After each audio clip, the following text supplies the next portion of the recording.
Kính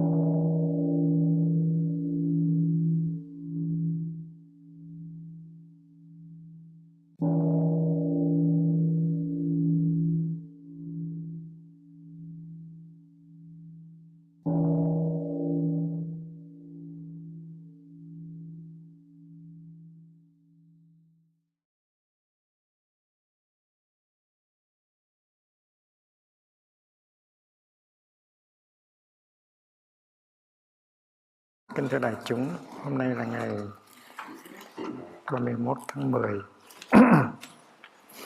dương lịch năm 2013. Chúng ta đang ở tại thiền đường Nước Tinh ở Xóm Thường, Làng Mai trong pháp tu mùa thu 2013. Sáng nay ở tại Phương Khê thức dậy thì ngoài là 3 độ trên không. Làng Mai thì đang ở vào mùa thu, lá nó chưa vàng nhiều.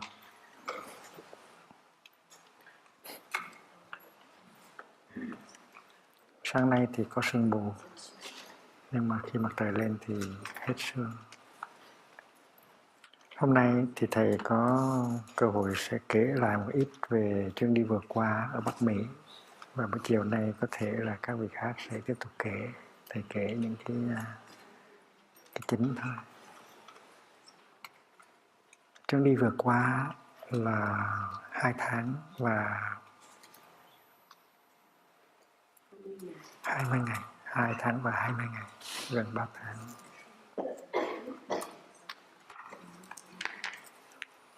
Và trước khi lên đường thì thầy cũng được khỏe lắm, còn ho. Sang tới Canada thì vẫn còn ho. Nhưng mà chuyến đi này rất là may mắn là sau khóa tu Canada thì thầy hết ho. Và ở Bắc Mỹ thì ở nước Mỹ thì mình có 3 tu viện, tức là tu viện Bích Nham ở New York, rồi tới tu viện Mộc Lam ở Mississippi, và tu viện cuối cùng là tu viện Lục Uyển ở California. Thì 3 nơi đều không có mưa, nắng và trong rừng suối khô hết, không có nơi nào có mưa hết. Nhưng mà tăng đoàn tới thì cả 3 này đều có mưa hết. Ban đầu thì ở tại Bích Nham, thì tới được chừng 3-4 ngày thì bắt đầu có mưa, và rất là hạnh phúc. Các loài chúng sanh, kể các loài người nữa, đều hạnh phúc. Cây cối rồi thú vật rất là hạnh phúc. Rồi về tới Mộc Lan cũng vậy, thiếu mưa rất là lâu. Nhưng mà sau khóa tu cho người Việt thì có mưa. Và khóa tu cho người nói tiếng Mỹ thì được hưởng cái sự mát mẻ đó, rất là hay. Và nghe nói là tại tu viện Lục Uyển đó, thì nắng lâu ngày quá và nó khô, và những cây xe rồi có nhiều cây nó bắt đầu nó chết. Thì vậy cho nên trước khi về Lục Uyển thì thầy đã bắt đầu chú nguyện và gửi năng lượng cho cầu đất mẹ và cha trời cho mưa. Nhưng mà đến khi xuống tới phía trường Los Angeles rồi thì nghe nói là chưa có mưa. Thầy ngồi trên xe, thầy tiếp tục chú nguyện. Đó là tăng đoàn Làng Mai xin đất mẹ và cha trời cho một ngày mưa, một đêm mưa. Và đôi khi thầy nghĩ là đất mẹ và cha trời chưa thương tăng đoàn Làng Mai chưa dễ thương đủ để trời mưa, cho nên thầy mới cầu cứu là tất cả các loài chúng sanh ở trong rừng, các loài cây cối và hàng triệu loài, hàng triệu chúng sanh, nó rất là cầu, rất là mong muốn cho để đất mẹ cho ngày mưa, một đêm mưa. Và cuối cùng thì có mưa. Và cái bữa mưa đó thầy ngồi thiền ở trong nhà tùng bút và thầy nhìn ra thấy mưa rất là đẹp, rất là hạnh phúc. Có ngày hôm sau thì thầy đi thăm cây và thấy rõ ràng là cây cối hạnh phúc, rất là hạnh phúc. Chỉ cần 5 ngày sau là các cây xe sẽ lấy lại phong độ, bắt đầu cho ra những cái đọt non. Thành ra chuyến đi này rất là có may mắn, và nhất là có ba trận mưa ở tại 3 trung tâm của mình. Quý vị nghe rõ không? Nghe không có rõ. Mở lớn thêm chút nữa.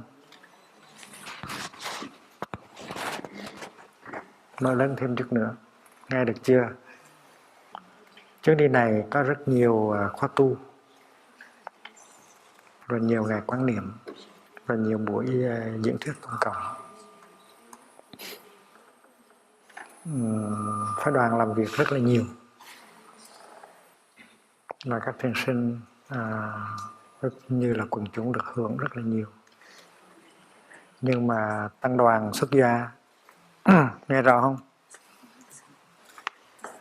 Các thầy các sư cô ở tại 3 tu viện đều có cơ hội đi theo thầy và tăng đoàn trong suốt chuyến đi. Thành ra có cơ hội để thầy trò và huynh đệ làm việc chung với nhau, ngồi với nhau, đi với nhau. Thành ra rất là hạnh phúc. Thành không phải là chỉ có thiền sinh được hưởng chuyến đi, mà chính tăng đoàn của 3 tu viện cũng được hưởng cái đó, được đi với thầy, đi với tăng thân huynh đệ, cùng làm việc chung, cùng phụng sự chung, và học được rất là nhiều. Có một hôm ngồi trên xe bus thì thầy hỏi vị thị giả của thầy là có nghĩ là Đức Thế Tôn có ngồi trong xe với mình hay không? Thì thầy lúc nguyện nói có. Thầy nói có chắc hay không? Tại vì lúc đó là có 3 chiếc bus, thầy ngồi trong một chiếc và còn 2 chiếc kia.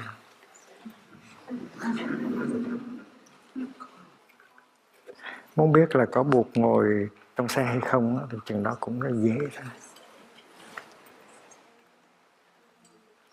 Nếu cái trong xe đó mình 50 người ngồi, mà nếu có một người thôi đang thở trong chánh niệm thì có nghĩa là buộc đang ngồi trong xe. Mà nếu có 2 người, 3 người, 5 người cùng thở, ngắm phong cảnh và thở theo chánh niệm thì có sự có mặt của buộc nó rất là rõ ràng.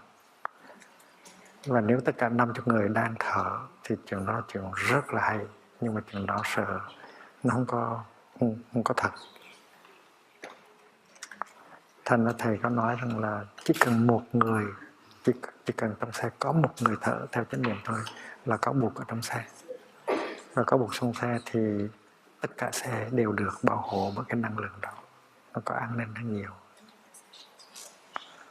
Thành ra khi mà quý vị ngồi trong xe, hoặc là xe bus, hoặc xe van, hoặc xe thường, thì nếu quý vị muốn hỏi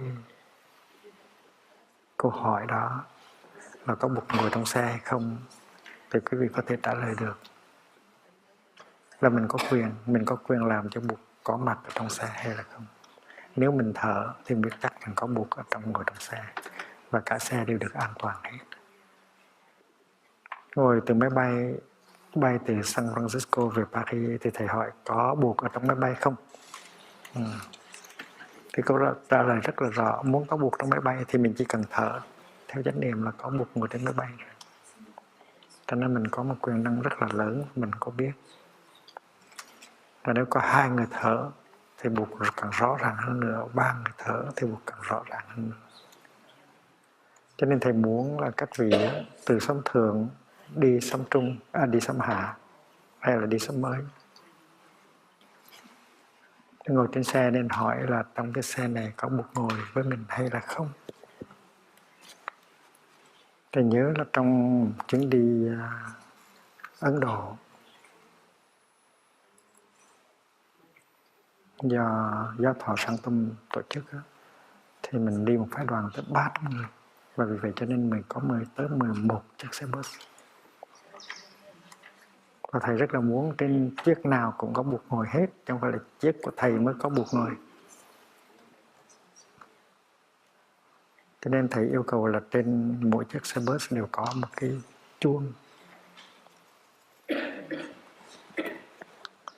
để lâu lâu mình thỉnh một tiếng chuông để cho mọi người thở, và khi mà mọi người thở rồi chắc chắn là buộc đang ngồi với mình. Buộc đang ngồi với mình thì mình có hạnh phúc nhiều hơn, có an ninh nhiều hơn. Thành ra cái chuyện biết là buộc có ở trong xe hay không, câu trả lời đó rất là dễ. Mỗi cái xe đều có một chuông như thế này. Thì khắp nơi trên thế giới, tăng đoàn của mình, tăng thân của mình đi xe nên có cái chuông ở trong đó. Rồi có một cái chỗ để chuông. Ở Việt Nam cũng như là ở các nước Phật giáo, ở trong xe hơi người ta thường treo một cái tượng Bụt, hoặc là treo một cái túi kinh, ở trong đó có cái tâm kinh, hoặc là tiêu tai các tường thần chú. Nhưng mà không có nghĩa là mình có treo tượng Bụt mà có Bụt ở trong xe. Tại tượng Bụt làm bằng plastic hay là làm bằng ngọc lên nữa thì cái đó cũng không phải là Bụt cả. Chỉ khi nào mà người trong xe có thờ được chánh niệm thì lúc đó mới có Bụt thật mà thôi. Còn nếu không thì chỉ là buộc bằng plastic hay là bằng ngọc hay là bằng vải mà thôi. Cho nên thầy đề nghị từ nay về sau trong mỗi xe của tu viện đều phải có cái câu gọi là có Bụt ngồi trong xe không. Và khi mà mình lên xe mình thấy câu đó thì mình nói thôi để mình làm Bụt cho. Nếu những người khác đừng lo lắng suy nghĩ những chuyện khác thì mình làm Bụt cho họ. Có ai nhớ không? Nương tựa A Di Đà giỏi quá đi. Trong bài nương tựa A Di Đà bài sáng là có câu là có Bụt trong cuộc đời là hạnh phúc lắm. You have the Buddha in your life, you are a happy person. Có Bụt trong cuộc đời. Nhưng mà đâu phải chỉ có Bụt trong cuộc đời, còn có nhau nữa. Không những mình có Bụt rồi mình còn có nhau nữa. We have the Buddha in our life, but we also have each other. Thì cái hạnh phúc đó nó rất lớn.